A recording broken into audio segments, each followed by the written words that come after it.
Stupid, sexy daredevil spook. Yes, he is very daredevil, but also stupid. Very. Trying to be like Kelsier. Mm-hmm. Very suave. Come on. You know, He did have some cool moments. yes. How great is it that he has hypersensitive hearing and he seems to be falling for a girl who is either deaf or mute or both? Yeah, I think she's mute because she won't be able to be reading his lips, I don't think. Why not? I just don't think so because he's all covered and hooded and things. I thought it was like season 1 of Daredevil, just with the thing over the eyes. Yeah. I don't know. I'm not too sure. She turned around a little bit. I don't know. I think unless she's really good at reading lips. No, I think it's more likely that she's mute than deaf. Mm. But the point of it is, it's a nice pairing. It works. Mm-hmm. Well, it was. Or yeah, or could be, or something like that. Mm-hmm. Hello and welcome to the No One Asked You podcast. For this particular series, I am joined by my wonderful co-host, That Darn Kitty. Dorkus and I are both going into the story completely new with almost no knowledge of the story or world. Each segment will cover what happens in each new chapter while discussing our experience along the way. This is The Hero of Ages. It's all in the pages, a blind read-through. And today we are covering Chapter 16. Chapter 16! Oh yeah, there was also a moment I got so mad at the citizen. Mm-hmm. You know what moment I'm talking about, right? I mean, all of it? I mean, yes, all of it. But at one in particular, I was just yelling at this guy as I'm reading. Oh, something that is like, it's a gift from the survivor. The ashes from the survivor. Oh yeah, that moment. Forgot about that moment. But no, I was yelling at the hypocrisy. Oh, yes. Yes. Oh, duh, yeah. That's what I meant. Like, just all of it. Just all of it. Even from just his clothing. Mm-hmm. Shall we get into it? Yes, let's. Oh, right, I totally forgot. You already read this chapter. Mm-hmm. Oh, but I reread it last night. Excellent. Yeah. They are called allomantic savants. Men or women who flare their metals so long and so hard that the constant influx of allomantic power transforms their very physiology.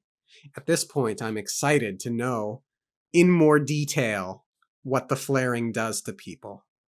Because we haven't had that much spook up to this point, as he is, and we certainly didn't know that he could go daredevil. So I was looking forward to the scientific explanation. Mm-hmm. In most cases, with most metals, the effects of this are slight. Seekers, for instance, often become bronze savants without knowing it. Their range is simply expanded from burning the metal so long. Becoming a pewter savant is dangerous as it requires pushing the body so hard in a state where one cannot feel exhaustion or pain. Most accidentally kill themselves before the process is complete, and in my opinion, the benefit isn't worth the effort. So in my book, it says bronze burners, for instance, often become bronze savants without knowing it. What was your metal? Seekers, for instance, often become bronze savants without knowing it. Oh, okay. And their range is expanded. Correct. Okay. Tin savants, however, and I see tin savants and I know we're getting into a spook chapter just like that. Mm-hmm. They are something special. Endowed with senses beyond what any normal allomancer would need or want, they become slaves to what they touch, hear, see, smell, and taste. Yet the abnormal power of these senses gives them a distinct and interesting advantage. One could argue that, like an inquisitor who has been transformed by a hemalurgic spike, the allomantic savant is no longer human. Oh no, poor spook. No, he doesn't consider himself human, or he's something else now, whatever he's become. So it works. But yeah, it gives them a distinct and interesting advantage. Is it an advantage not to be human? I mean, I read that and thought that there is something of value lost in the process. Mm. And they become slaves to what their feel like their senses. That's an interesting way to put it. Like they have you can see it in the way that Spook has to live now.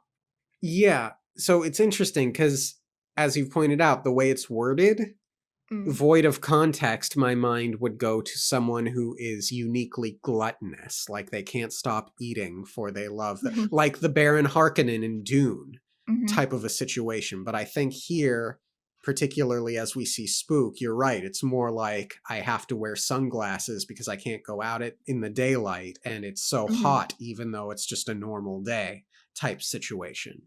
Yeah, every single you're and you have to always have your metal as well to burn.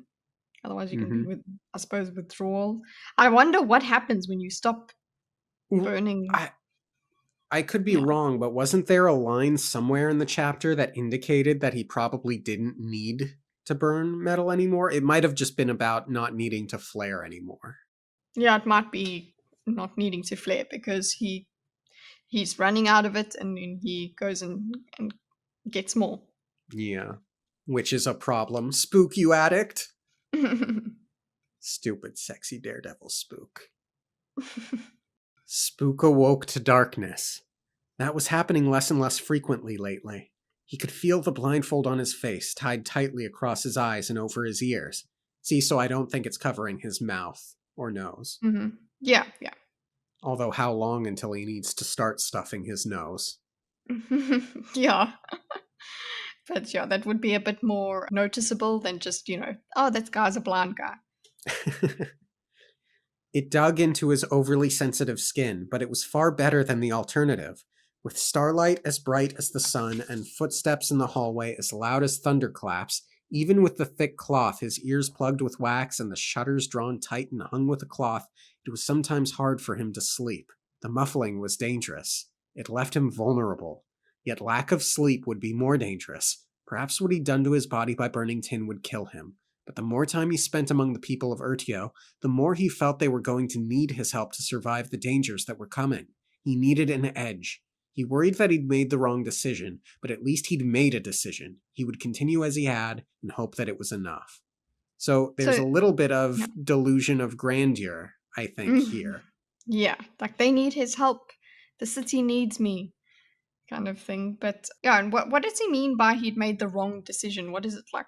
What decision are we talking about here? The decision to continue as he had. So continue being a spy versus revealing himself or something. I Um. think I think he worried that he'd made the wrong decision following the sentence he needed an edge Mhm. means that he worried if flaring tin too much was not a Mm. good idea, but he committed to it, so he has to follow Yeah. through type of a thing. Mhm. Yeah. And also, knowing where this chapter goes, how much of this savior complex of his is motivated by intent to impress. Mhm. At least a good chunk. Yeah, it's definitely not zero. Mhm. But we don't know anything about Beldre. For all we know, she could be the mastermind. Yeah. He groaned quietly, sitting up, taking off the cloth and pulling the wax from his ears. The room was dark, but the faint light creeping through the shutters, their gaps stuffed with cloth, was enough for him to see by. Tin flared comfortably in his stomach. His reserve was nearly gone, burned away during the night. His body used it as instinctively as it drew breath or blinked. He had heard that thugs could burn pewter to heal themselves, even while unconscious. The body understood what it needed. Well, it now needs it a lot. Yeah. Um, because you've created this dependence and this alteration in your physiology. Yeah. It's addiction, plain and simple. Mhm. He reached into a pail beside his bed, pulling out a small handful of tin dust. He'd brought a lot with him from Luthadel and augmented this by buying more through the underground. Fortunately, tin was relatively cheap.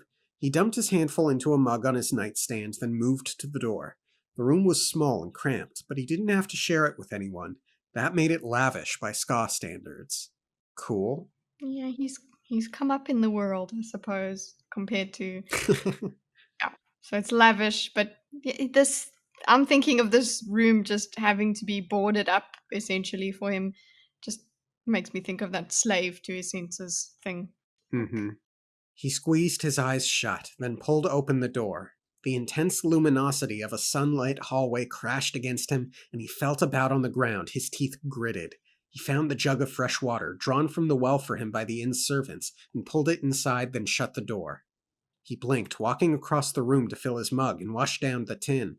It would be enough for the entire day. He took an extra handful and stuffed it into a pouch, just in case. Good to be prepared. mm-hmm. There I'm like, oh, that's an instant way to poison him because he trusts these inn people to just give him water. So you could just put something in his water, boom. He'd be able to smell it, though, I have no doubt. Yeah, that's true. That's true. I mean, we know Straff Could do it, yeah. could do it with some practice and a Mm. fair amount of that for the most part. But Spook, who is a savant, could probably taste every molecule of dirt in the water and Mm. ash. And hopefully smell it before he drinks Yeah. it. Like not just, like, okay, just automatic behavior, without thinking. Mm-hmm. It would actually alert him before. Yeah. A few minutes later, he was dressed and ready. He sat down on the bed and closed his eyes, preparing for the day. If the citizens' spies were to be believed, other members of Ellen's team were on their way to Urtio. They were probably under orders to secure the storage cache and quell the rebellion. Spook would need to learn as much as he could before they arrived. He went over plans, thinking to himself. He could feel feet thumping in the rooms around him. The wooden structure seemed to shake and tremble like some enormous hive filled with bustling workers. Outside, he could hear voices calling, yelling, speaking. Bells rang faintly. It was early yet, barely past noon, but the mists would be gone. Urtio got 6 or 7 hours of mistless daylight, making it a place where crops could still grow and man could still thrive. And who's working those fields, do you think? Hmm? Mm-hmm. And I don't know about thriving, but I guess you're not starving either. So yeah, sure, it's all Yeah. relative. Yeah. I guess when you're used to next to nothing, slightly more than less than nothing is something. Yeah. He was appreciating the fact that he had his own room. So yeah, there's it's different gradations of improvement. Yeah. Normally, Spook would have slept through the hours of daylight, but there were things he needed to do. He opened his eyes, then reached to his nightstand and picked up a pair of spectacles. They had been specially crafted at his request to hold lenses that made no corrections to his vision. They were filled with ordinary glass. They're sunglasses, Yeah, I thought they were basically. sunglasses. Yeah, but they're not tinted. That's the thing. I was like, Yeah. oh, I was wanted to know that they're properly. But he's apparently using them so he could open his eyes behind the blindfold, which makes sense. Hmm. Yeah. So they're fake glasses. Yeah. He put these on, then retied the cloth around his head, covering the front and sides of the lenses. Even with his own heightened senses, he couldn't see through his own eyelids. But with the spectacles on, he could open his eyes and wear the cloth at the same time. He felt his way to the window, then pulled off the blanket and threw open the shutters. Hot, nearly burning sunlight bathed him. And there I'm like, ooh, what are you Yeah. going to do on an actual hot day? Yeah, exactly. Because you're still going to feel the heat as well. You're going to feel the heat whether you're in direct sunlight or not, if you're covered up or not. Yeah. And I don't think this world has air conditioning. There's only Nope. so much you can do in a building. Hmm. Like I said, he's going to be like a hermit in a cave, like a monk. The cloth bit into the skin of his head, but he could see. The cloth blocked just enough light to keep him from being blinded, yet was translucent enough to allow vision. It was like the mists, in fact. The cloth was nearly invisible to him, for his eyes were enhanced beyond the point of reason. His mind filtered out the cloth's interference. Spook nodded to himself, then picked up his dueling cane and made his way from the room. End scene. It's got a cane. Daredevil. Yeah. I know you're a quiet one, Dern said, rapping softly on the ground in front of him with a pair of sticks. But you have to admit that this is better than living under the lords. Spook sat in a street slot, head slightly bowed back to the stone wall that had sustained the canal buildings looming like fortress walls above. Market Pit was the widest of the street slots of Urtio. Once it had been a waterway so broad that 3 boats abreast could moor in its center while leaving room on both sides for the passage of others in either direction. Now it had become a central boulevard for the city, which also made it a prime location for tradesmen and beggars. Cool. Yeah, evolution of It's the the highway. thing. Mm-hmm. Well, it's the highway that's now been made into a market. Yes. Market Pit. Mm-hmm. Beggars such as Spook and Dern. Few people passing paid any attention to the ragged men. Nobody paused to notice that one of them seemed to be watching the crowd carefully, despite the dark cloth over his eyes, while the other spoke far too articulately to have been educated in the gutter. Spook didn't respond to Dern's questions. In his youth, the way he talked, with a thick accent, language littered with slang, had marked him, made people dismiss him. Even now, he didn't have a glib tongue or charming manner like Kelsier's. Interesting. So instead, Mm-hmm. Spook tried to say as little as possible. Less chance of getting into trouble that way.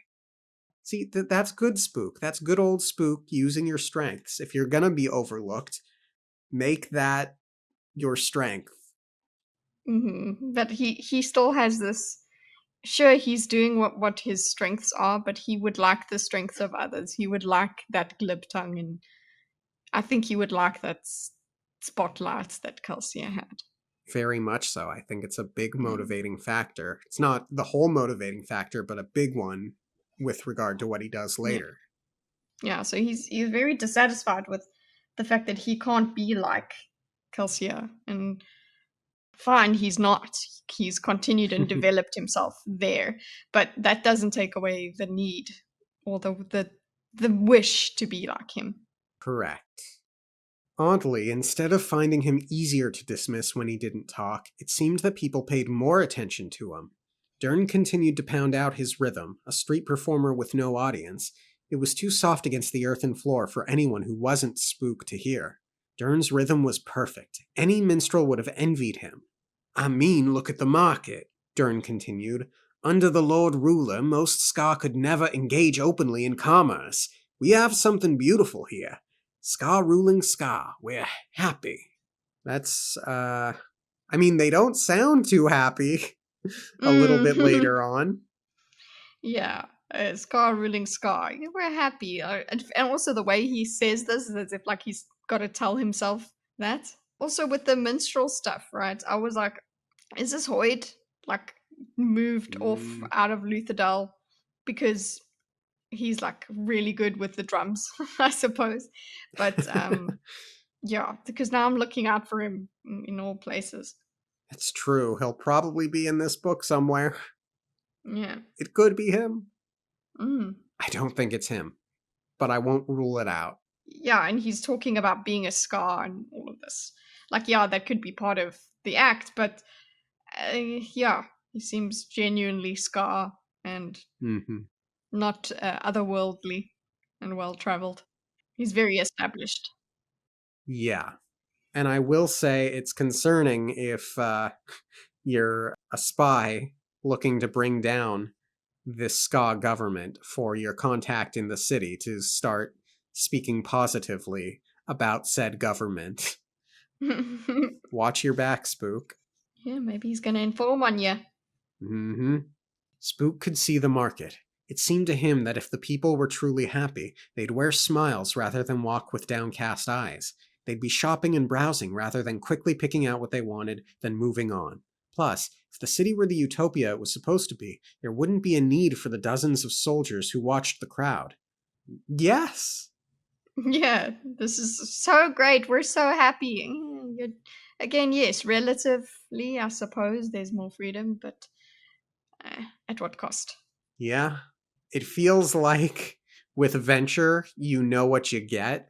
Hmm. It feels like with The Citizen, he could change his mind on a whim, decide he doesn't like you, and have you done Mm-hmm. Yep. to the gulag. Mm. Spook shook his head. Everybody wore nearly the same clothing, colors and styles dictated by the citizens' orders. Even begging was heavily regulated. Men would soon arrive to count Spook's offerings, tally how much he had earned, then take the citizens' cuts. Yeah. So we're taxing beggars, boys. Yeah. The citizen's cut. What does he do with this? Is this to improve the city? What does the citizen do with this stuff? Yeah, I doubt it. Where is Oh, all of it going? no, it's all good. It's fine. Beggars. I mean, they're beggars. And what is the citizen's cut? What percentage is that as well? I assume it's a large percentage. Yeah, even if it is a small one, I'm like, hello again, beggars. Yeah. Look, Dern said. Did you see anyone being beaten or killed on the street? Surely that's worth a few strictures. They take them away from the street to do it. They Mm-hmm. disappear you. Yes, they disappear. You. Oh no, you're working on the farm. It's nice. It's fine. No. Yeah, and we're literally gonna have an execution in a few minutes. So again, we had executions in Lutherdale as well, and yeah, Yep. try again, try again. The cope is it's very weak cope, but for him it seems to be enough. Yeah, and you're a criminal. You should know better. You should be more jaded. The deaths happen in quiet alleys now, Spook said softly. At least the Lord Ruler killed us openly. See, yep, disappear you. Yeah. Scarier. It's worse for the mother Yeah. that way. Yes, because it's like, oh, he'll be back. He'll be back, right? He'll be back. Mm-hmm. Dern frowned, sitting back, thumping the ground with his sticks. It was a complex pattern. Spook could feel the vibrations through the ground and found them soothing. Did the people know the talent they passed, quietly beating the ground they walked upon? Dern could have been a master musician. Unfortunately, under the Lord Ruler, ska didn't play music, and under the Citizen, well, it generally wasn't good to draw attention to yourself no matter the method. So yeah, we don't have music, which is that's a horrible kind of thing. Like ska essentially don't have music, Mm-hmm. or like it's too jolly. You can't be happy. Like, geez, there's very few comforts in the world, and music is one of them. So could you just let them have it? But no. And now the citizen would notice you if you're playing music, or like you're making noise. You're supposed to blend in. Everyone's supposed to wear gray. Everyone's supposed to just you can't have talents either. Yep. So yeah. He doesn't want any personalities possibly Mhm. gaining popularity to stand up to Yeah, him. exactly. It's the dangers of communism. Yep. There it is, Dern said suddenly. As promised. Spook glanced up. Through the mutters, sounds, flashes of color, and powerful sense of refuse, people, and goods for sale, Spook saw a group of prisoners being escorted by soldiers in brown. So, I had presumed that these were noblemen. Mm-hmm. How true or false that is doesn't matter so much, because my next thought then was, wouldn't they have purged all of the noblemen on purge night? Yeah. And then my thought is, there's no way any of these are noblemen. Yeah. No, but he says they are. That's the thing. He uses this as Mm-hmm. an excuse. Oh no, that they disguised themselves and whatever. So that's basically an excuse. We knew he was going to do this. We discussed the dangers of doing this earlier when we first were introduced to him. So this is exactly it. It's, oh yeah, sure. You're a noble. So it's just that he creates a culture that if you get irritated with your neighbor, you can be like, oh, you know what? They've got noble blood. I know, and there's everybody else knows. So it becomes like a witch hunt as well. Neighbors snitching on neighbors, Mhm. etc. Sometimes the flood of sensation was almost overwhelming. As he'd once told Vin, burning tin wasn't about what one could sense, but about what one could ignore. He had learned very well to focus on the senses he needed, shunting aside that which would distract. The market-goers made way for the soldiers and their prisoners. The people bowed their heads, watching solemnly. You still want to follow? Dern asked. Spook stood. So at this point I'm thinking this is almost reminiscent of when Spook was captured himself at the end of the Mm-hmm. first book. Yeah. It's the So, same sort of procession. We're on the way. Yeah. precisely. So, you could almost. Is it foreshadowing if it all happens in the same chapter? You could almost see that and predict the way this chapter is going to go. Yeah, it's not going to go well. Well, There, you know that. Yeah, Jinx. I was. Yeah. Yes, I was worried about them from here as well. Dern stood as well and grabbed Spook by the shoulder. He knew that Spook could really see, but they both maintained the act. It was common among beggars to adopt a guise of being afflicted in an attempt to elicit more coins. Dern walked with a masterful false limp and had his hair pulled out in sickly appearing patches, but Spook could smell soap on the man's skin and fine wine on his breath. He was a thief lord. There were few more powerful in the city, yet he was clever enough with his disguises that he could walk about on the streets unnoticed. Learning more about Dern. Mm-hmm. This is the thing that I'm like, okay, you're giving us clues that maybe it's Hoyt, but the fact that Well known. he's the most more yeah, he's so well known and he's the most powerful in this city, that would take time. Yeah. So yeah. I think Hoyd's touches on stories, worlds, Mm-hmm. are a little bit more hands off, perhaps. No, that's not quite the right turn of phrase. It's more like he tries to make light touches. I don't think he's the kind of guy that would become the leader of Yeah. Yeah, a of the thieving crew. crew or something. Yeah. And also he would have very witty things to say. Very true. Yeah, we would find him quite entertaining. They weren't the only ones following the soldiers and their prisoners. Ska wearing the approved gray trailed the group like ghosts, a quiet shuffling mass in the falling ash. The soldiers walked to a ramp leading out of the street slots, guiding the people into a wealthier section of the town, where some of the canals had been filled in and cobbled. Soon the dead spots began to appear. Charred scars, ruins that had once been homes. The smell of smoke was almost overpowering to Spook, and he had to start breathing through his mouth. But that had to have happened a long time ago. Not like super Mm-hmm. long time ago, like years or anything, but a while And back.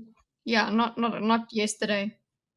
You know, they didn't have to walk far before arriving at their destination.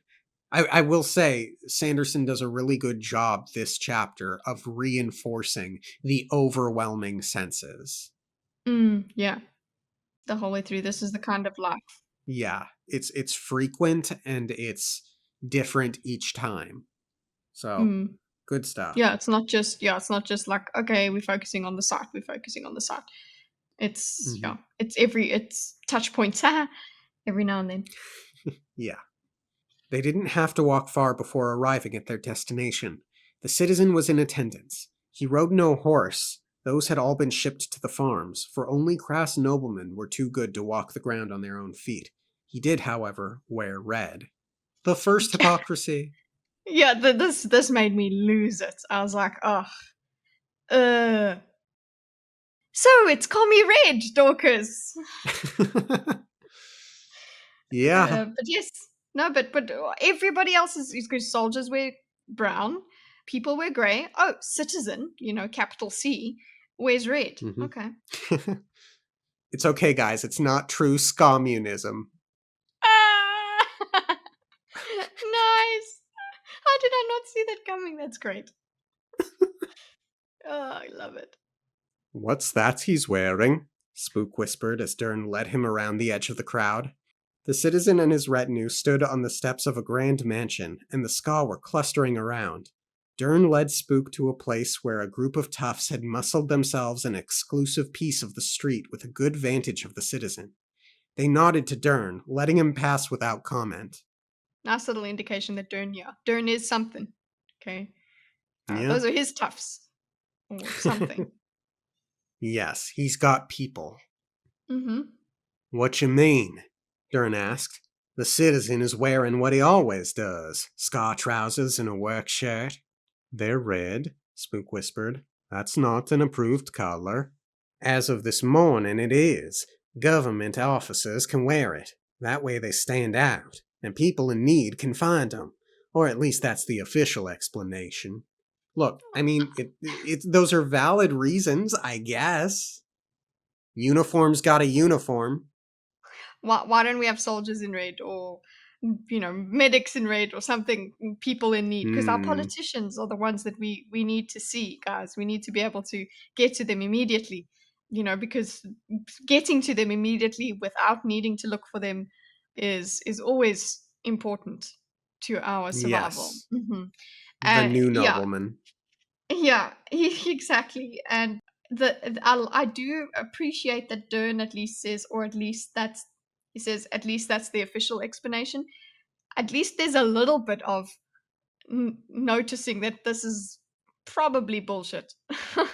Because Dern was quite taken with the whole thing earlier, but now he does say, well, at least that's the official explanation. So it's like, yeah. So you haven't huffed that kind of cope there. Yeah. You're like, yeah, this is weird. This is dumb. But okay, we might as well. It's just okay, fine. We'll accept this hypocrisy. It's fine. Yep. Spook frowned. Then something else caught his attention. She was there. It was only natural. She accompanied her brother wherever he went. He worried for her safety, seldom letting her out of his sight. She wore the same look as always, eyes sorrowful within a frame of auburn hair. Beldrade's there. Yeah, so he knows it's normal for her to be there, but like seeing her is quite a thrill. Oh, I spotted her. So Yep. he likes her. Sad group today, Dern said, and at first Spook thought he was referring to Beldray. But Dern was nodding toward the group of prisoners. They looked like the rest of the people in the city. Gray clothing, ash-stained faces, subservient postures. The citizen stepped forward to explain the differences. One of the first proclamations this government made, he announced, was one of solidarity. We are a Ska people. The noblemen chosen by the Lord Ruler oppressed us for 10 centuries. Ertio, we decided, would become a place of freedom. A place like the survivor prophesied would come. You've got the number? Dern whispered to Spook. Spook nodded. 10, he said, counting the prisoners. The ones we expected. You're not earning your coin, Dern. Watch.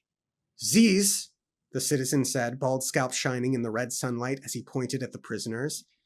These didn't heed our warning. They knew, as do all of you, that any nobleman who stayed in this city would forfeit his life. This is our will. All of our will. Like all of their kind, these were too arrogant to listen. They tried to hide, but they think themselves above us. They always will. That exposes them. He paused, then spoke again. And that is why we do what we must. What we must. Yeah, screw this guy. Yeah. Also, there's people who noblemen who stayed in the city. I'm wondering if they even gave noblemen a chance to leave. Like, I doubt it.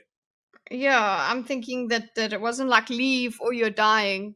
It's more like die and then people ran Yeah. if they could. Yeah, I don't think it was like you have a day to leave. No, I don't think so. And then also why we do what we must. Oh, okay, we must now kill them. And oh, they reveal themselves by the fact that they think they're better than us. Okay, so anyone who thinks they're better than anyone else will reveal themselves as a nobleman. Very easy to make those jumps. Yeah, and I think back to our impressions of the nobleman from book one, way, way back in book one. Mhm. And I have to question whether or not any of the noblemen would actually be willing to pretend to be Ska. Like, that Yeah. they strike me as the run for another nobleman's help kind of people than to degrade themselves by Yeah, pretending to be exactly. Ska. Yeah, they don't think they think Scar are like another species. Hmm. Like, yeah, I don't know. Maybe some lower ones would be willing to swallow their pride, but I don't think many. Yeah. He waved his soldiers forward. They shoved the prisoners up the steps. Spook could smell the oil on the air as the soldiers opened the house's door and pushed the people in. Then the soldiers barred the door from the outside and took up a perimeter. Each soldier lit a torch and threw it on the building.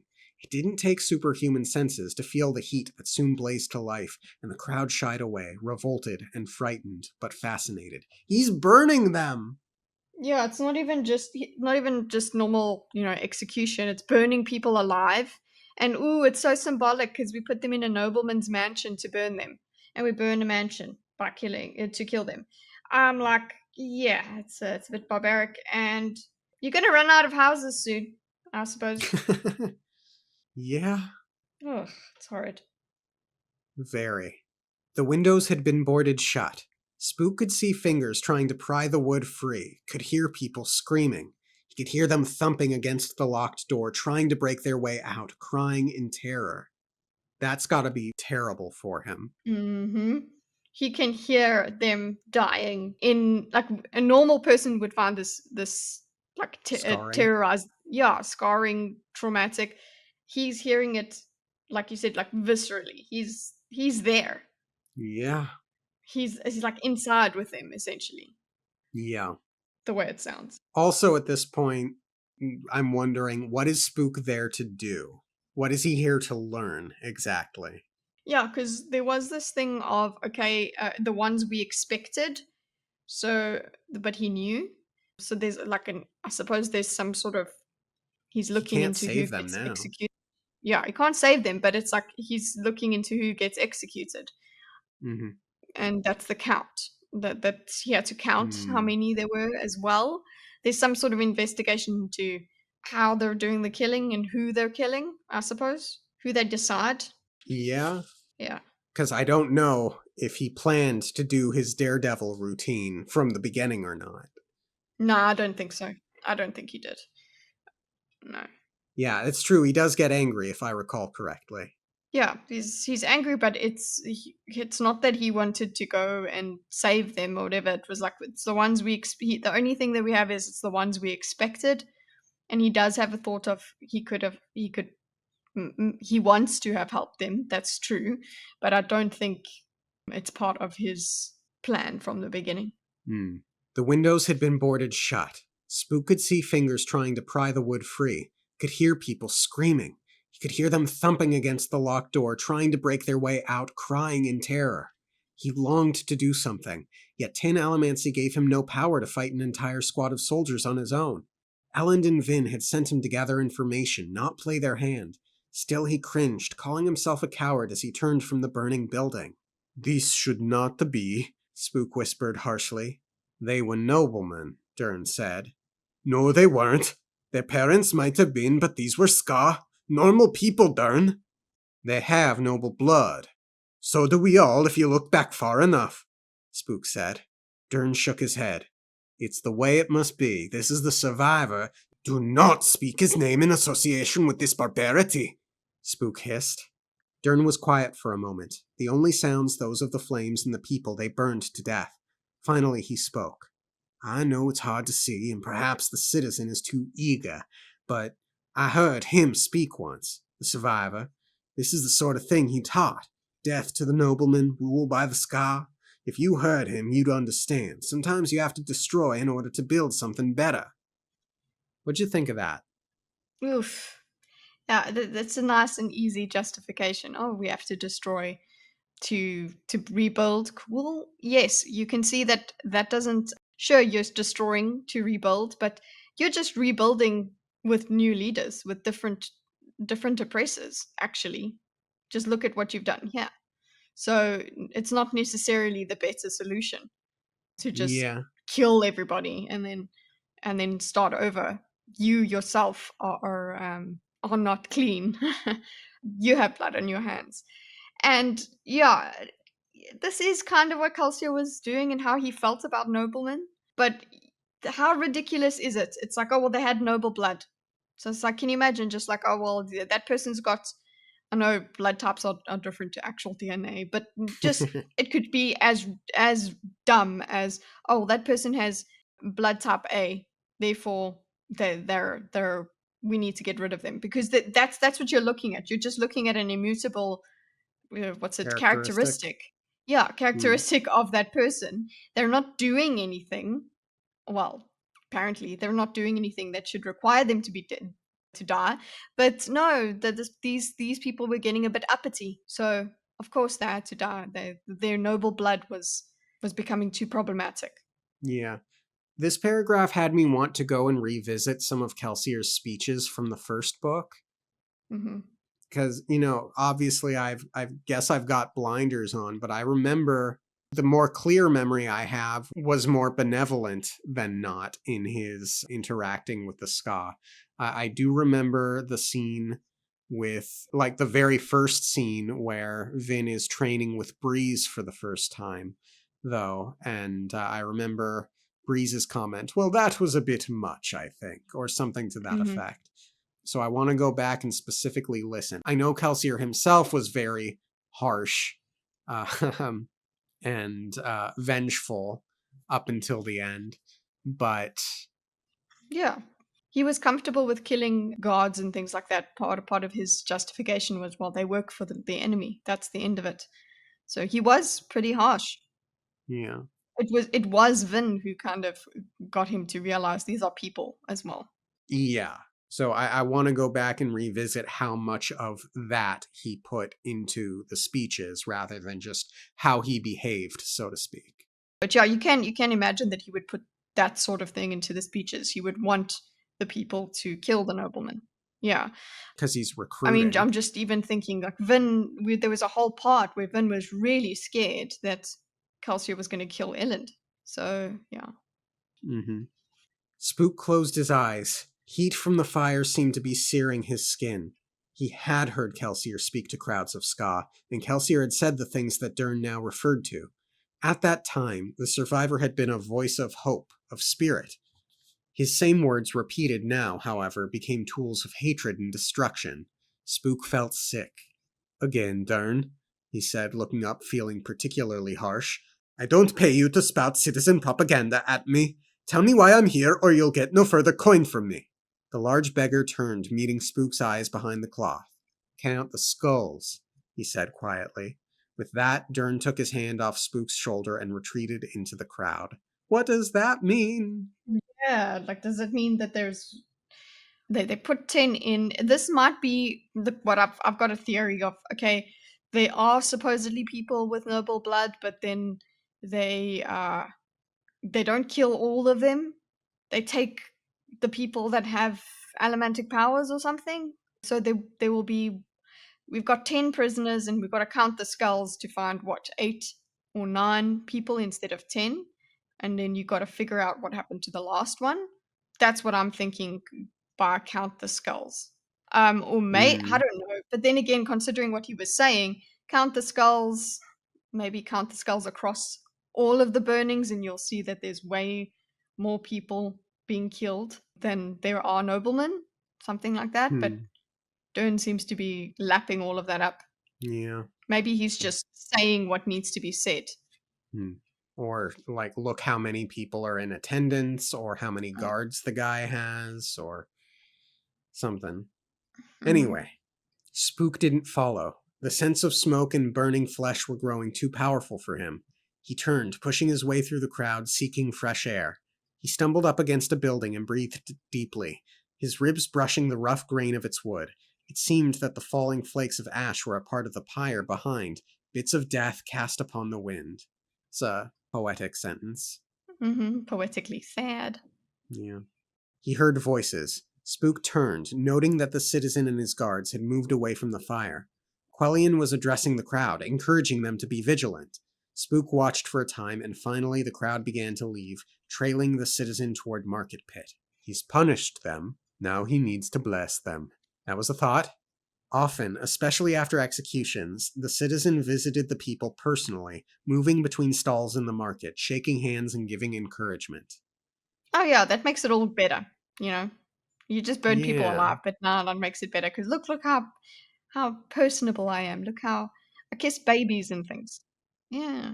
It's fine, it was just like Kelsier. Yeah. I walk among you.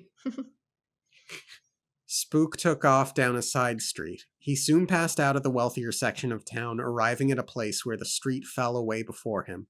The retaining wall had collapsed, forming a slope into the dry canal. He hopped down, skidding his way to the bottom. He pulled up the hood of his cloak, obscuring his covered eyes, and made his way through the busy thoroughfare with the dexterity of one who had grown up a street urchin. Despite a roundabout route, he arrived at Market Pit before the citizen and his retinue.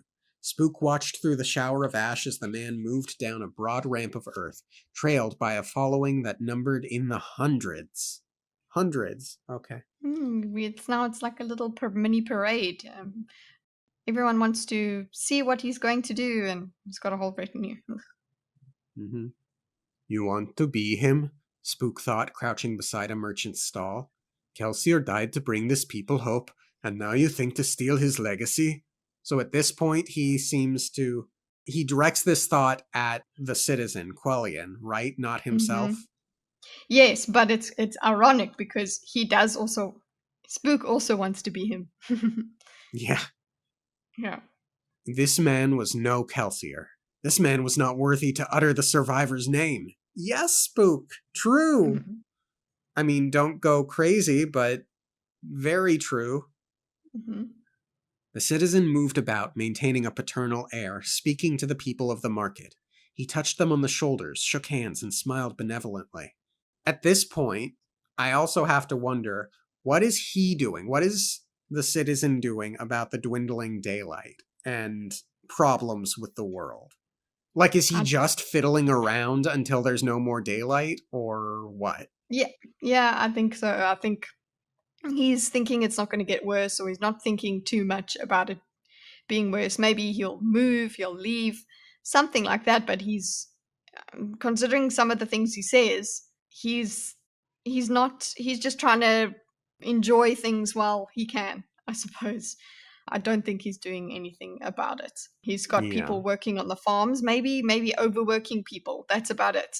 But yeah, I don't think he cares or is even wondering about what's going on in the world. Like he seems to interpret it through the lens of it's from Calcia. So it doesn't really whatever it is, he's using it for his own means anyway. Yeah, to whatever degree he does care, he's probably just hoarding whatever food he can for himself. Yeah. Oh yeah, I guess I should wait to ask this later, but I'll ask now. Do you think Spook is gonna talk? Oh, by this point. No, by the end of the chapter, assuming they torture him for info, do you think he's going to reveal the existence of the cache? Maybe. I don't know. I can't be certain either way. Okay. I feel like it'll be really easy to torture him. Yeah. Because of his condition. Yeah, but he might pass out from pain, which is we're assuming he did instead of dying. Oh, that's true. He could be very hard to torture. Yeah. The survivor would be proud of you. Spook could hear his voice over the noise of the crowd. The ash that falls is a sign from him. It represents the fall of the empire, the ashes of tyranny. From those ashes we will make a new nation, one ruled by the Ska. Right, so yeah, that's what I mean. He's taking all of these natural signs and just making sure that it goes along with the rest of his message. So that makes me think, okay, he might know and might be worried about what's going to happen, but he's definitely not going to be letting that onto the people.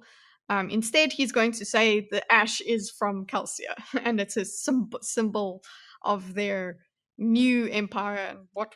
He's just, it's wishy-washy to me. Generic hope and change. Yeah, exactly.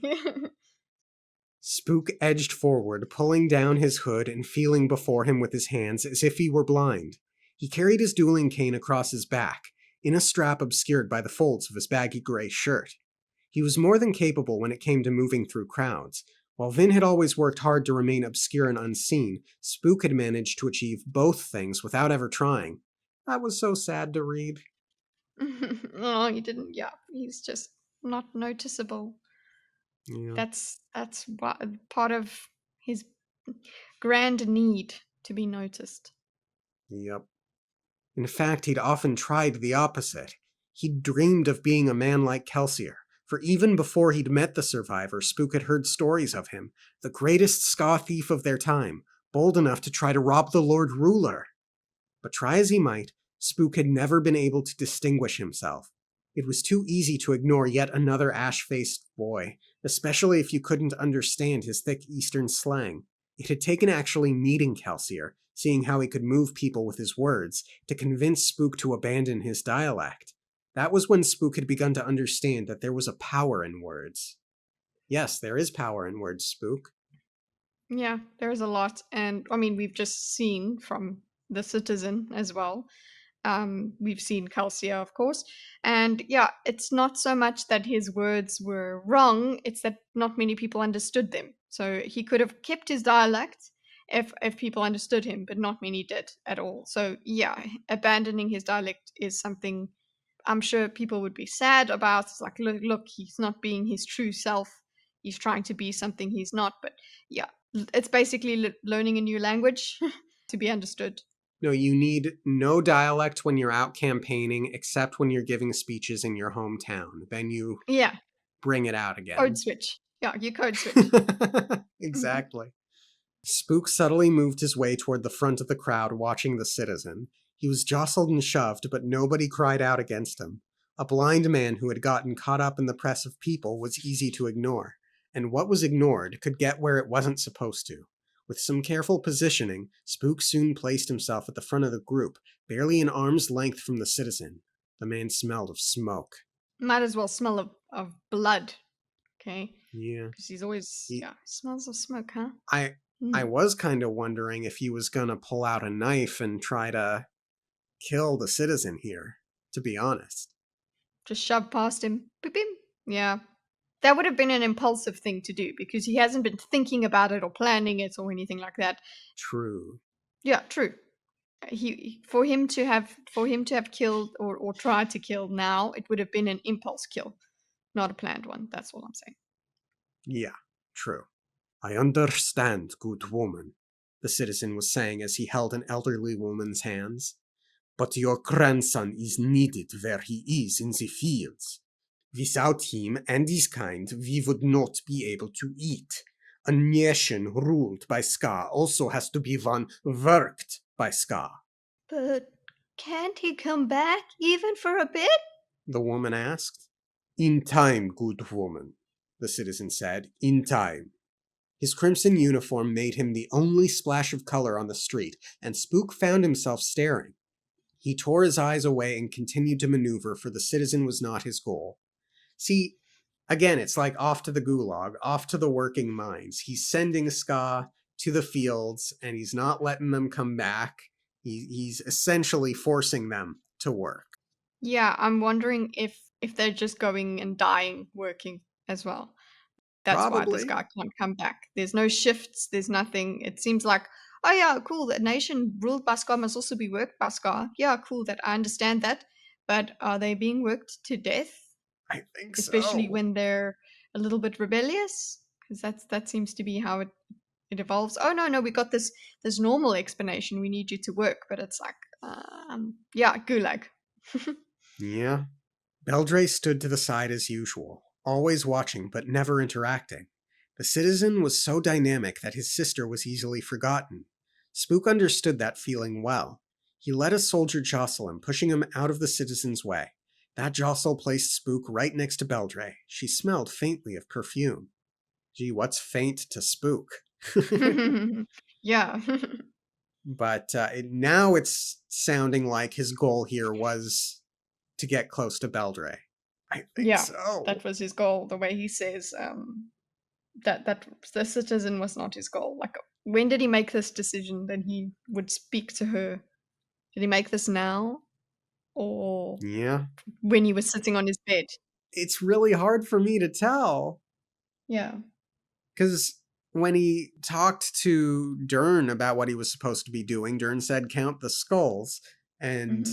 we haven't gotten any skull counting unless we're talking about counting the prisoners, which was already done, so I think he yeah, I'm needed not he sure. needed to he needed Spook to see them alive and going in, and then he needs to go and count the skulls afterwards. Ah, Supposed to be the instruction. hmm. Because if he said no, they were 10, and then Spook hadn't actually verified it himself, the value of the information isn't really. He could explain it away and be like, well, actually they were actually 9. So That he means wanted what him to see happens to that them. 10th. Yeah. Yeah. So he wanted him to see 10 supposedly go in or be condemned, and then he would have to go and count the skulls. I think that's the whole point. Oh, yeah. Yeah, that's brilliant. Mm. But that's not now. Obviously, we have to wait. Don't be going in there now, Spook. I thought that it was supposed to be forbidden. Spook thanks in reference to the perfume. Hmm. Not even allowed to smell nice. Yeah, so when Vin shows up, Mhm. it's gonna be a nice bonding moment for the two of them, but the citizen is gonna smell it and be pissed. With Vin, not with Beldre. Yeah. What would Kelsier have done? He'd have attacked, perhaps killing the citizen. Or he'd have countered the man in another way. Kelsier wouldn't have let such terrible things happen. He'd have acted. Ah, you're thinking with your southern brain, Spook. Yeah, he's thinking about whatever he wants. People just like use different versions of Calcia depending on what they want in the situation. Oh, Calcia would have done this. You don't know, but yeah, probably he did. I mean, that's what he did for Spook himself. Mm-hmm. So, but the thing is, that was also all part of a whole plan as well. Yeah. Perhaps he would have tried to make an ally out of someone trusted by the citizen. Yeah, it's not a bad idea, but I get the feeling you were already planning this out, Spook, and I don't think the sister will be your strongest ally because, familial bond is hard to break. Yeah, exactly. You're really taking quite a leap there. He wants to. That's the thing. That's what I'm saying. He slots in. Oh, maybe Calcia would have done this because it's just what he wants to do. Okay, that's it. He just wants to speak to her. So he's using this as it's cope, is what I'm saying. He's using this So as an much so. excuse. Yeah. Spook felt his heart, always so much louder to him now, beat faster. The crowd began to move once more, and he let himself get shoved up against Beldre. Oh my. Not in that way. The guards weren't watching. They were focused on the citizen, keeping him safe with so many random elements around. Your brother? Spook whispered in her ear. You approve of his murders? She spun, and he noticed for the first time that her eyes were green.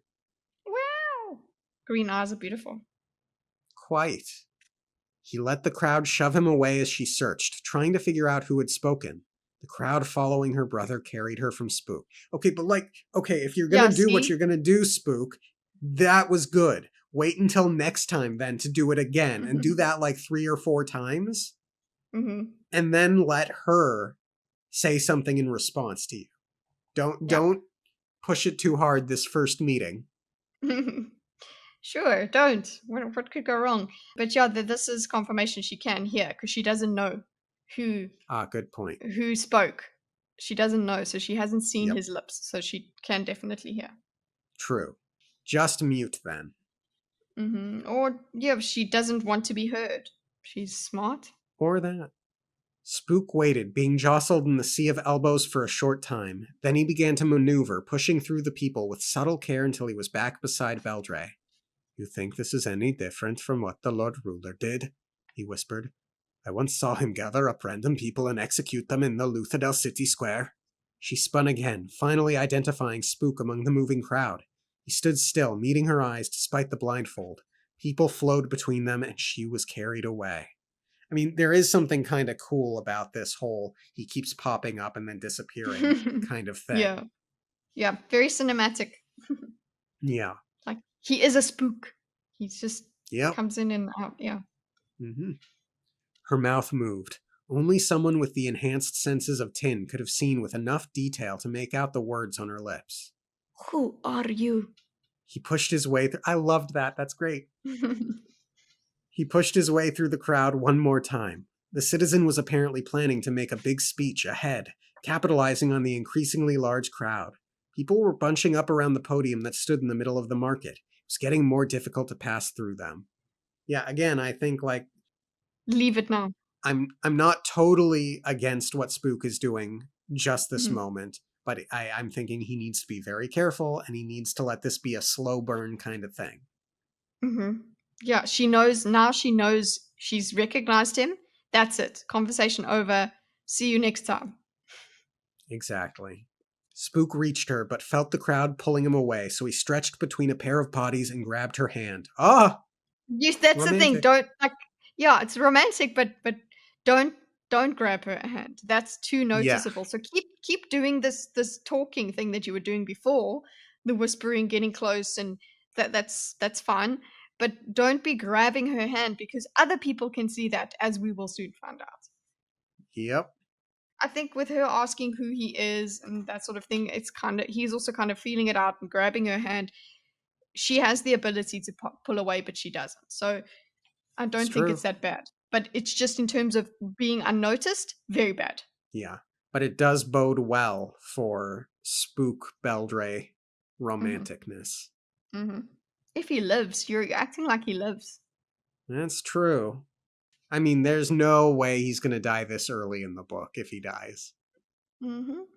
Hmm. Then again, no, because they're gonna look. I think he might spill the beans on who he is, and then Breeze and Sawzet are gonna get into town, and the citizen is gonna be like, "You're spying on me. I have a hostage now. Get the hell out of my city." Hmm. Or just burn Spook alive. Or that, but he's so much more useful as a hostage. Hmm. Grabbed her hand, tugging her wrist as he moved with the surges of the crowd's motion. She spun, but she didn't cry out.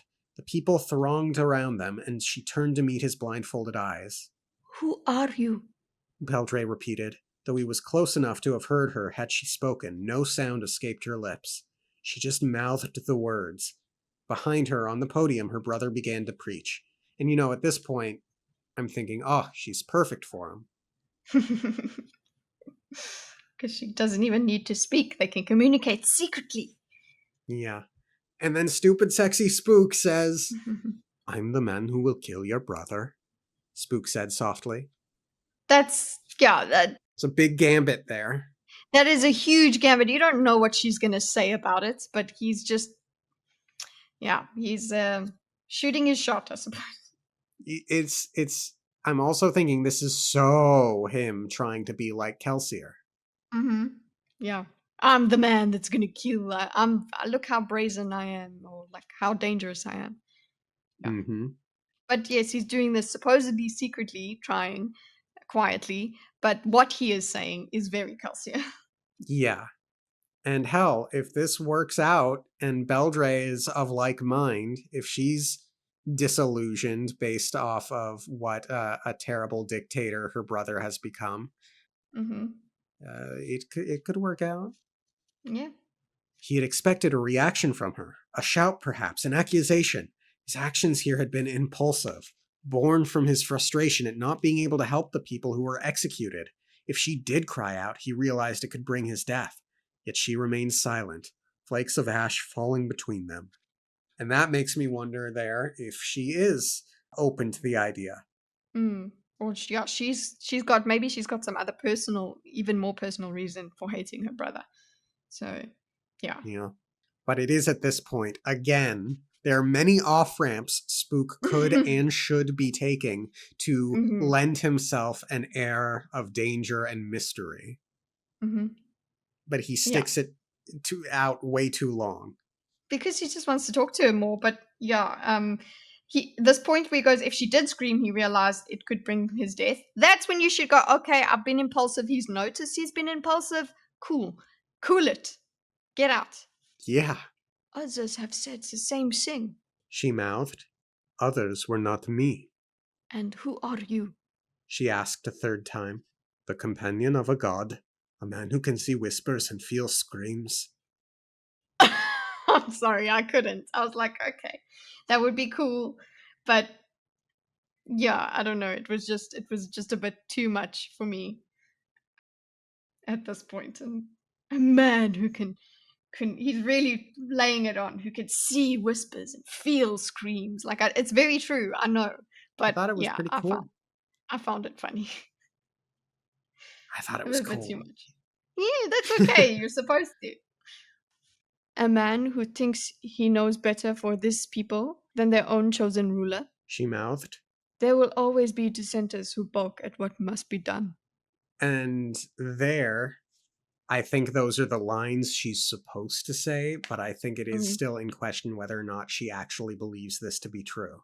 Yeah, she's just trying to see what his reaction is, I think. Yeah. He still had her hand. He gripped it tightly, pulling her close. The crowd thronged the podium, leaving her and Spook at the rear, shells left on a beach by the retreating waves.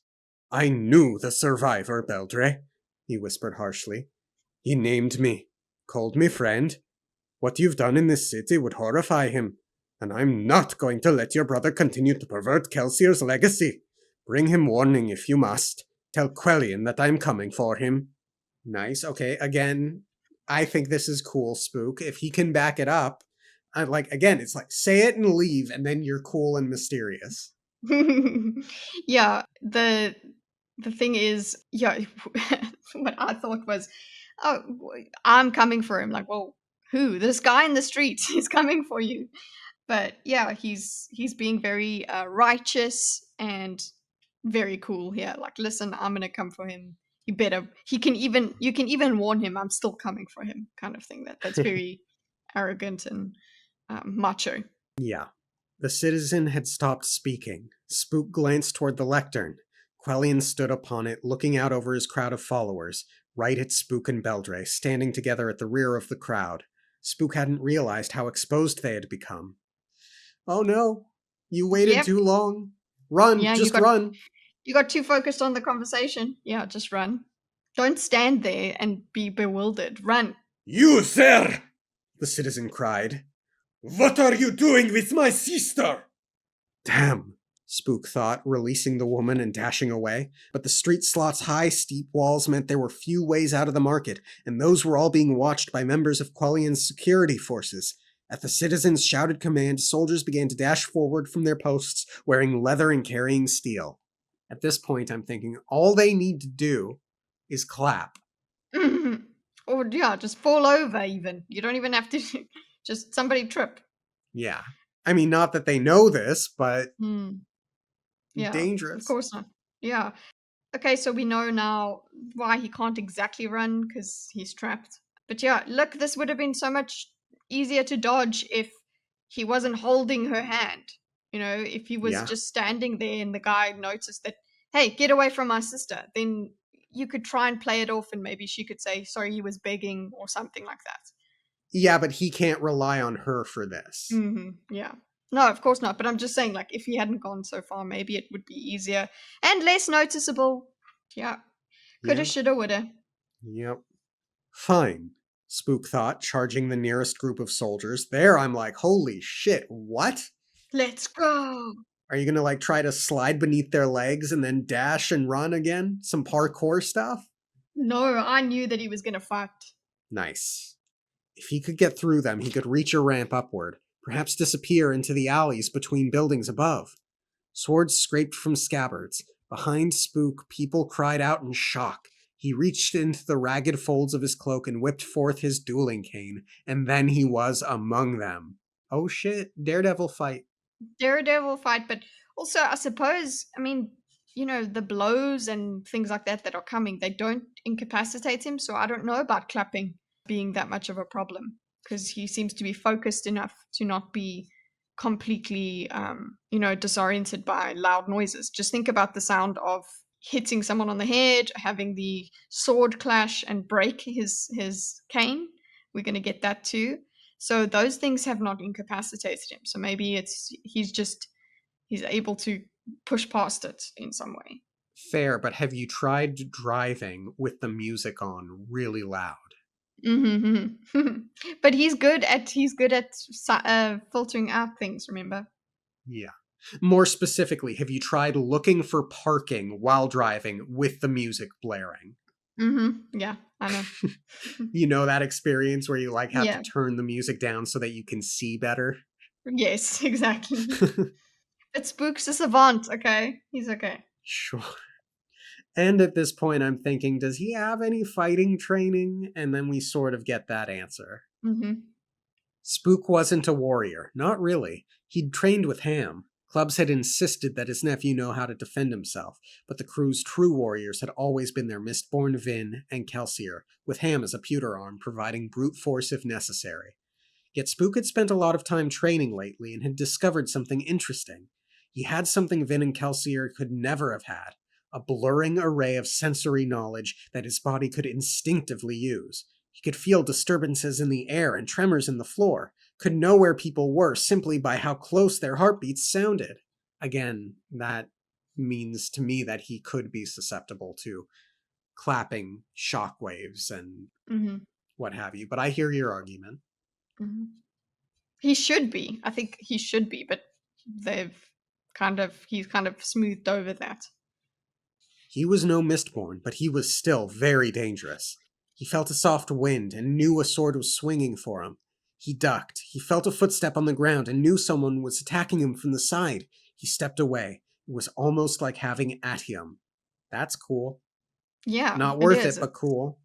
Yeah, it's not worth it, but this is his advantage, I suppose, if you want to call it that, because he probably wouldn't be able to fight these people without it. Hmm. Sweat flew from his brow as he spun, and he cracked his dueling cane into the crown of one soldier's head. The man fell. Spook's weapon was crafted of the finest hardwood. To be certain, he swung the butt of the cane down on the man's temple, knocking him out of the battle for good. Mm, Yeah. mm. Yeah. Well, hey, he's for good. It's fine. And that's it, okay? This is how we're thinking. And what's the name? He's double tapped. Quite literally. Yeah, hope that that double tap doesn't require a third or fourth. Mm-hmm. He heard someone grunt next to him, soft yet telling. Spook whipped his weapon to the side and smacked it against the attacking soldier's forearm. The bones broke, and the soldier cried out, dropping his weapon. Spook rapped him on the head, then Spook spun, lifting his cane to block the third soldier's strike. I mean, if he's breaking bones, he's pretty strong. Mm-hmm. Yeah, pretty quick. Yeah. So he should have really worked on this and trained further. Yeah.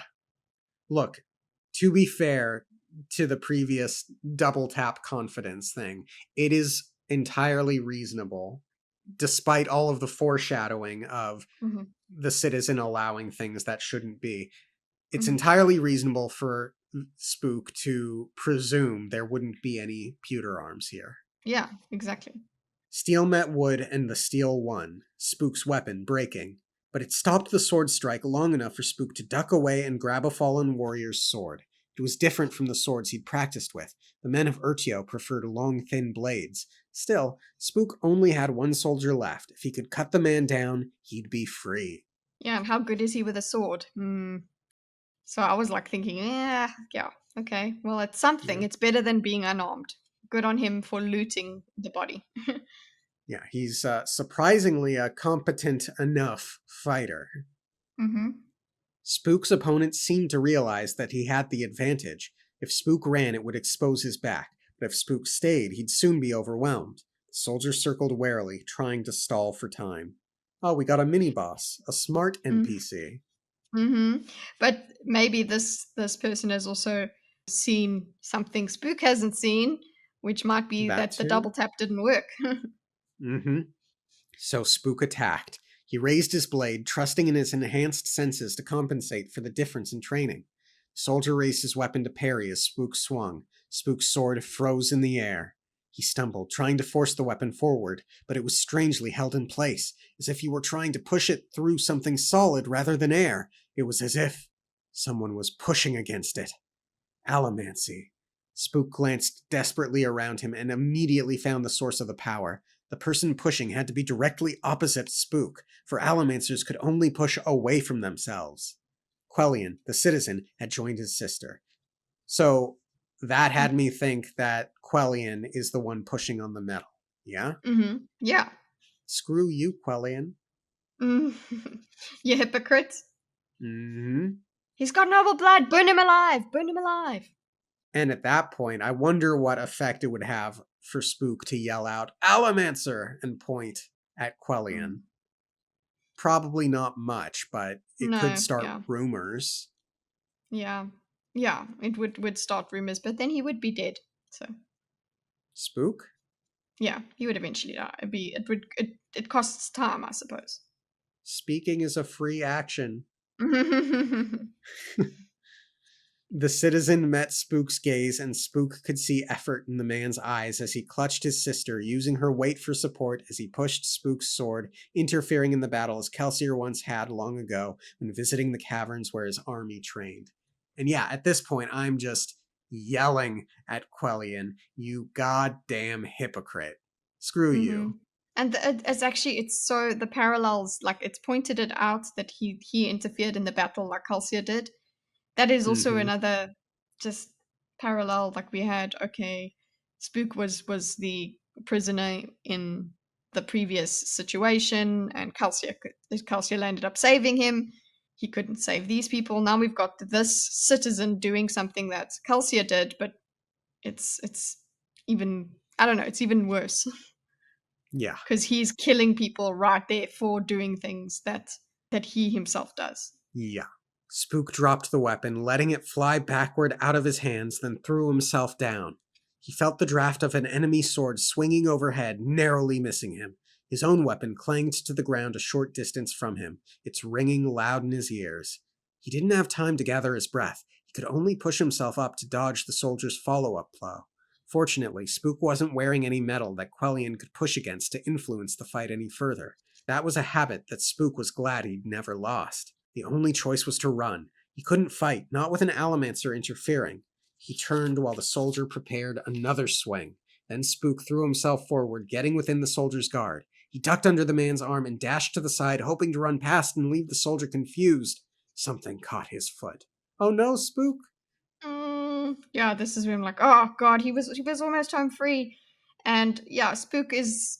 I mean, I don't think he has much time here, but he's okay. Quellion is an Alamancer. He's not jumping from Quellion's an Alamancer to there must be more.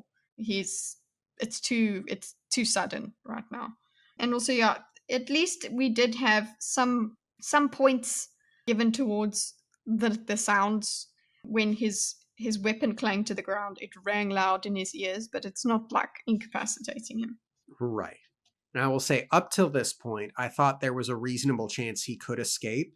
And Mm-hmm. then I would have imagined that the plot would be he gets overconfident the next time.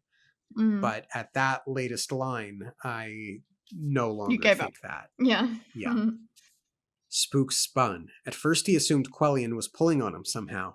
Then he saw that the soldier on the ground, the first one he'd felled, had grabbed his foot. I hit that man in the head twice, Spook thought with frustration. There's no way he's still conscious. The hand squeezed his foot, yanking Spook with an inhuman strength. The man had to be a thug like Ham.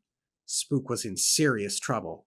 He kicked, managing to break free, then stumbled to his feet. But a thug could use the power of pewter to run faster and farther than Spook. Two Alamancers counting the citizen himself, Spook thought. Somebody isn't as disdainful of noble blood as he claims. Yeah, true. We know this.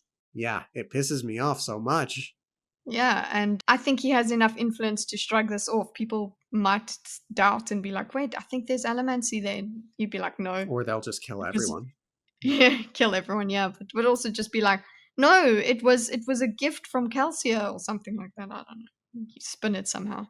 The two soldiers advanced on him, yelling in frustration, hearing his own heart thump like a pounding drum. Spook threw himself at the thug and grappled the man, taking him by surprise.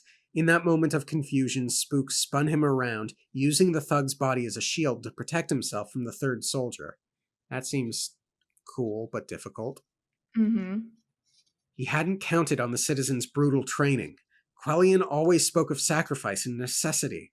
Apparently, this philosophy extended to his soldiers, for the man with the sword rammed his weapon straight through his friend's back, piercing his heart and driving the weapon directly into Spook's chest. These guys are fanatics. Mm-hmm. It's like, fine, no, do what you got to do. And so, yeah, okay, we have long swords. It goes straight through the guy's heart and into Spook's chest. So it's not Mm-hmm. into Spook's heart; it's just into his chest, or his yeah. Not too So, far. A and slice, yeah, but it wouldn't have been far because yeah, the whole body in front of him. correct. But it's the adrenaline that keeps him up and running Mm. anyway. He doesn't Mhm. immediately feel the pain. Mhm. It was a move only a man with the strength and precision of a thug could have performed. 3 Alamancers? Spook thought, dazed as the soldier tried to pull his sword free from 2 bodies. The body of the dead man was a weight that snapped the blade. Also, he's doing well in this fight, really well, and I Mhm. wonder what Beldre was thinking watching it, considering Mm. what Spook had told her or said to her. Yeah, he is. I think he is dangerous, Yeah, and she would be thinking this guy is pretty dangerous. Or maybe she might even gone, "Oh, he's a Mistborn," and then noticed he isn't. yeah. How did I survive this long? They must have been trying not to reveal their powers, trying to remain hidden from the population. Spook stumbled backward, blood on his chest. Oddly, he didn't feel pain. His heightened senses should have made the pain so powerful that it hit. Everything went black. Damn. So he's passed out. He's definitely captured. Yeah, Definitely. 100%. Yep. Yeah. And probably there's enough excuse to condemn him to death at some point if they want to. Yeah. But yeah, I think it's agreed they would want to speak to him. What are you doing? Why were you there? And how did you do what you do? Who sent you? Yeah. Yeah. Or he'll be too useful. Like they'll torture him into submission and then make him listen in on his enemy's plans. Or, again, the hostage thing, if Spook spills the beans on who he is. Mm, Good chapter. Stupid, very sexy good. Spook. Well, stupid now, passed out spook. Yes. I was more convinced he died the previous time I read it, Oh. but now I'm not. Now I'm like, nah, there's too much letting us know he's alive. Well, after the end of Doxon's last chapter with Then There Was Darkness, it's Mm, well within Sanderson's ability yeah. to just let that be a death. But Mm-hmm. no, I don't. He. I'm confident he doesn't die here. Yeah, we're not done with spook. You know, exciting chapter. Very. I think that's all I got. Yeah. Same. It was well done, spook. Yes. Until the part where you got caught. Yeah. Thank you all for tuning in. Have a great rest of your week. Subscribe to That Darn Kitta if you get a chance, because she's got a great channel. And we'll see you next time. Okay, thanks, Yeah, bye. thanks. Bye.